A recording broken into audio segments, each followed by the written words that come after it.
జైపూర్ నగరంలో ఒక మహల్ ఉంది. అది సాధారణ మహల్ కాదు. నీటి మధ్యలో నిలబడి దాని 4 అంతస్తులు పూర్తిగా నీటిలో మునిగిపోయి ఉంటాయి. బయటకు కనిపించేది కేవలం ఒక అంతస్తు మాత్రమే. అయితే మిగతా అంతస్తుల్లో ఏముంది?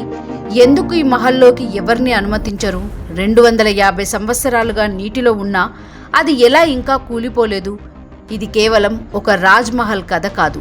ఇది ఒక మిస్టరీ, ఒక అద్భుతం, సైన్స్ రహస్యం. మరి ఈ జల్ మహల్ వెనుక ఉన్న అసలు నిజమేమిటి తెలుసుకోవాలంటే ఈ వీడియోని చివరి వరకు చూడండి. జైపూర్ నగరంలో ఉన్న ఈ జల్ మహల్ నీటి మధ్యలో ఉన్న మహల్ అని అర్థం. ఇది మాన్సాగర్ సరస్సు మధ్యలో నిర్మించబడింది. దూరం నుంచి చూస్తే ఇది నీటి మీద తేలుతున్నట్టుగా కనిపిస్తుంది.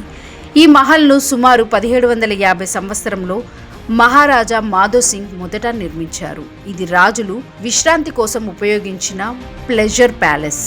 ఇది మొత్తం 5 అంతస్తులు కలిగిన భవనం. అందులో 4 అంతస్తులు ఎప్పుడూ నీటిలో మునిగి ఉంటాయి. బయటకు కనిపించేది కేవలం పై అంతస్తు మాత్రమే. దీనికి ఉపయోగించిన పదార్థాలు ఎర్రరాయి, సాంప్రదాయ మిశ్రమం, చున్నం, బెల్లం, బెలకొండ. ఈ ప్రత్యేక మిశ్రమం వలన మహల్ నీటిలో ఉన్నప్పటికీ శతాబ్దాల పాటు పాడవకుండా నిలిచింది. మాన్సాగర్ సరస్సు నీటి స్థాయి పెరగడం వల్ల కింద ఉన్న 4 అంతస్తులు నీటిలో మునిగిపోయాయి.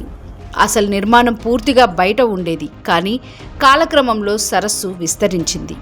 ఇది నివాసం కోసం కాదు, ఇది రాజుల కోసం ఒక విశ్రాంతి స్థలం, వేసవిలో చల్లని గాలి ఆస్వాదించే ప్రదేశం, వేట కోసం ఉపయోగించేవారు. లేటెస్ట్ న్యూస్ అప్డేట్స్ కోసం డిస్క్రిప్షన్లో ఉన్న న్యూస్ ఆన్ ఫేస్ వాట్సాప్ ఛానల్ని ఫాలో అవ్వండి.